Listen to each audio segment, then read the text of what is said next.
అనంతపురం జిల్లా రాయదుర్గం కనేకల్ మండలం పులిచెల గ్రామానికి చెందిన వృద్ధురాలు గురువారం పింఛన్ కోసం ఎదురు చూస్తూ చివరికి పింఛన్ అందుకున్న వెంటనే మృతి చెందడంతో వారి కుటుంబ సభ్యులు తీవ్ర శోకసంద్రంలో మునిగిపోయారు. ఈ విషయాన్ని తెలుసుకున్న మెట్టు గోవిందారెడ్డి వెంటనే గ్రామానికి చేరుకుని ఆమె దేహానికి పూలమాలలు వేసి సంతాపం తెలియజేశారు. అనంతరం వారి కుటుంబ సభ్యులకు ఓదార్పు కల్పించారు. ఇంకా కాలేన వల్ల అంటే వెనక్కి తోలుకొచ్చి చూసి సార్ అని చెప్పేసినాక వచ్చి ఇచ్చినారు సార్. ఇచ్చిన తర్వాత ఒక హాఫ్ అన్ అవర్ కి మా అమ్మ ప్రాణాలు వదిలేసింది సార్. అంతే తన ఇంట్లో అంటుండే సార్, ప్రతిసారి ఇంటికి వచ్చి ఇస్తుండ్రి, ఈసారి లేదు కదమ్మా ఆటకే పోవాల, అందరు ఆటకే పోతున్నారు, మరి నేను ఎట్లా నన్ను తోలుకపోండి అని అనింది సార్.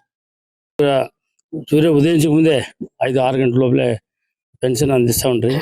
అటువంటి వ్యవస్థని చంద్రబాబు నాయుడు గారు వాళ్ళ నిమ్మగడ్డ రమేష్ ద్వారా కోర్టులో పిటిషన్ వేసి 2 నెలలు అంటే ఎలక్షన్ అయిన తర్వాత కూడా వాళ్ళ యొక్క పెన్షన్లు కానీ వాలంటీర్ కాకుండా డైరెక్ట్గా సచివాలయం